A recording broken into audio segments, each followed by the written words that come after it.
동등한 조건에서 학생들의 능력을 평가하고자 함이므로 이걸 무단 사용 시 혹은 감독교사가 제출하고 할 때 제출하지 않거나 몰래 사용하는 경우 감점 등 불이익이 있을 수 있습니다. 그 다음에 음영 표현에 관해서도 질문이 많이 들어오는데요. 음영 표현이나 명암 표현 혹은 문이나 색깔 표현 등을 그 모나미 볼펜, 허용된 볼펜으로 일정 간격 선을 일정하게 그어서 표현하거나 중첩하여 표현하는 것은 가능합니다. 그리고 시험 보는 도중에 그 만화칸 같은 거를 망쳤을 경우 혹은 이제 채색 부분을 망쳤을 경우 새 종이를 달라고 해서 기존에 있던 것만 오려서 붙이면 안 되냐, 내지는 새로 그려서 붙이면 안 되냐, 그 질문이 꽤 많이 들어오는데요. 저희 그것은 안 됩니다. 가끔 그 준비물 중에 가위나 테이프, 풀 등을 이렇게 다 챙겨온 학생들이 있는데요. 오려 붙이는 거 일단 안 되고요. 시험지를 교환할 수는 있습니다. 그래서 시험지, 실기용지를 교환하는데 시간 제한 없는데 시간상 본인이 판단해서 교환할지를 결정해 주시기 바랍니다. 그리고 이것도 많이 들어온 질문인데요. 말풍선 내부나 혹은 칸과 칸 사이 혹은 그냥 까맣게 칠해서 표현할 수 있냐 질문이 자주 들어오는데요. 이게 하셔도 되는데 회상이나 공상 등 연출 의도에 따라서 필요한 부분에는 해도 되는데요. 단지 튀기 위한 의도로 보이며 감점 요인이 될 수 있습니다. 그리고 말풍선 대사나 기타 등등 글씨가 틀렸을 경우에는 두 줄 긋고 고쳐 쓰시고요. 수정액이나 수정 테이프는 사용 불가입니다. 그 다음 채색 영역도요. 질문이 많이 들어오는 편인데요. 채색 영역에서는 기본적으로 연필로 스케치를 한 후에 투명 수치화 기법으로 완성하는 것이고요. 볼펜이나 다른 펜으로 외곽선을 그리거나 하는 것은 안 됩니다. 일단 볼펜은 주어진 볼펜만 사용해야 되기 때문에 볼펜을 주니까 외곽선을 그려도 되냐 이렇게 하시는데요. 일단 채색형에서는 일체 볼펜이든 무슨 펜이든 사용 금지고요. 가끔 가다가 몰래 다른 펜을 쓰는 학생도 있는데 당연히 감점 혹은 결격 처리됩니다. 네. 그 다음에 수정액이나 화이트도 안 됩니다.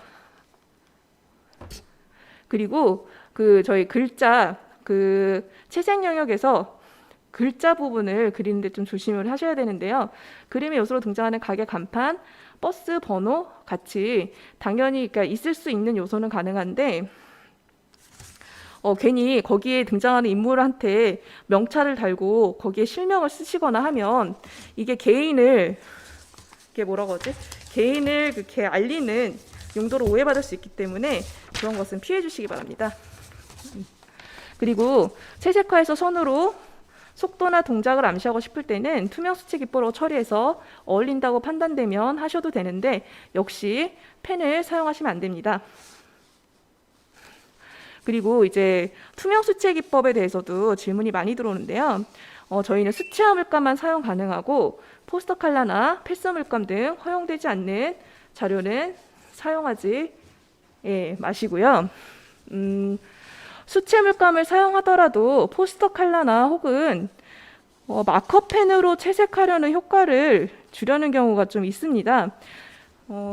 이런 경우를 조금 실제로 좀 본 적이 있는데요. 이렇게 되면 허용되지 않은 재료를 사용한 것처럼 일부러 이렇게 기법을 쓰는 경우에 오해를 받을 수가 있습니다.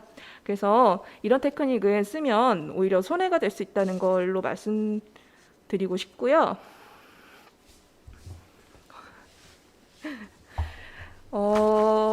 네.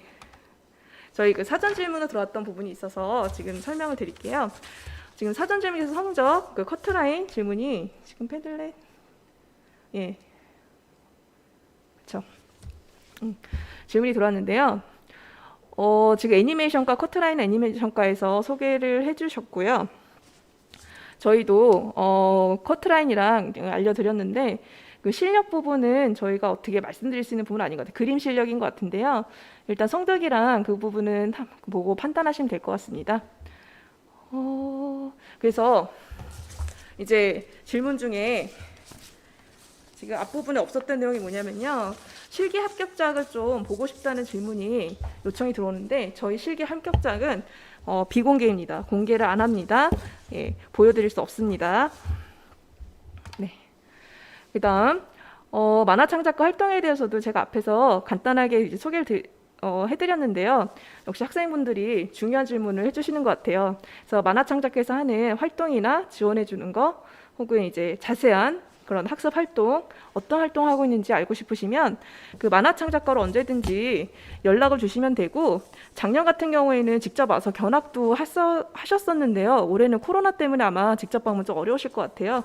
그래서 전화로 이렇게 물어보시고, 정말 뭐를 그리냐, 진짜로 뭘 그리냐 이렇게 궁금하시면 유선 문의해 주시기 바랍니다.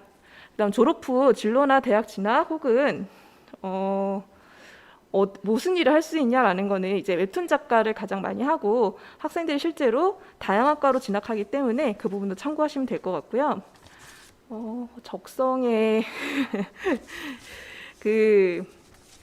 적성에 맞는지는 이게 개인의 성향이나 이제 학교 분위기나 그런 적응 문제도 있기 때문에 이건 쉽게 제가 말씀드리기 어려울 것 같고, 웹툰 작가를 꿈꾸는 학생들 경우에 관련 학과로 진학해서 그대로 공부하는 경우 비중도 꽤 높은 편이고요.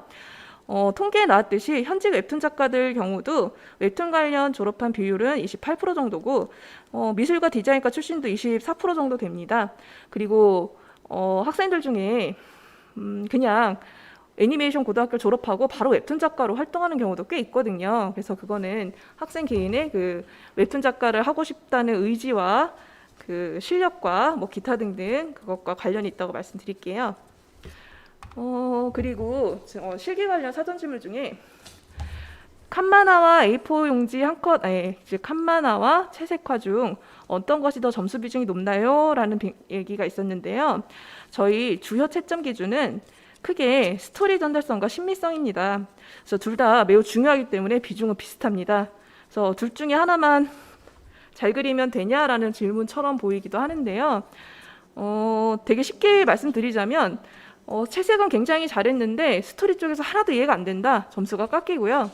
그다음에 스토리는 괜찮은데 채색능이 너무 딸려서 형체를 알아볼 수 없다, 점수가 깎입니다. 그리고 두 번째 2번 질문에서 한 건 그리기에서 배경 투시보다 묘사의 비중을 더 많이, 이게 질문이 좀 어려운데요. 요약하자면 배경 투시와 명암 표현 중 한 가지만 하겠다는 걸로 좀 이해를 했는데요. 그림을 그릴 때 정말 한 가지만 그려서 될 수 있을지는 저도 좀 궁금한 부분인데요. 그림을 구성하는 조형 요소는 투시와 명암 말고도 얼마든지 있으며, 좋은 그림을 그리기 위한 조형 요소 원리에 대해서 본인이 더 고민하는 것이 필요할 듯합니다. 그리고 실기에서 평가하는 부분은 앞에서 말씀드렸듯이 첫째로 주어진 문제와 주제를 이해하고 창의적으로 스토리를 구상해서 그것을 보는 사람에게 잘 이해할 수 있도록 전달하는 능력, 의사소통 능력이 중요합니다. 본인만 알아볼 수 있는 스토리를 나나에게 구성해서 일단 무슨 얘기인지 보는 사람이 이해할 수 없으면 당연한 얘기지만 채점을 할 수가 없고요. 자신이 전하고자 하는 이야기를 분명하게 전달하는 능력이 중요하고, 신미성 같은 경우도 그림인데요. 쉽게 얘기한 그림인데 역시 자신의 스토리를 그림으로 표현해서 보여줄 수 있는 능력이 여기에 해당합니다. 그래서 그 다음 질문은요. 그림체에 대한 질문인데요.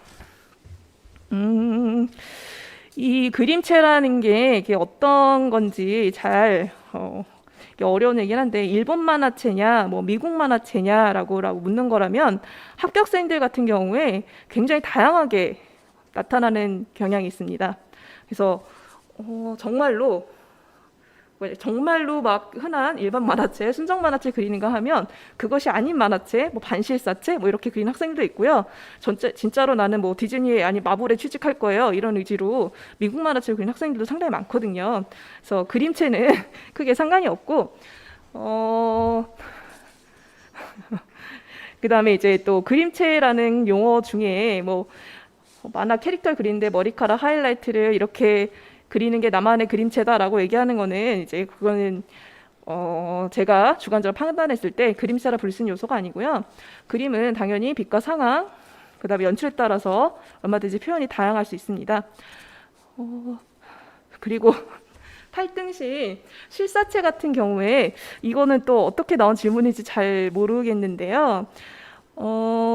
사람은 어린아이 같은 경우에는 굉장히 더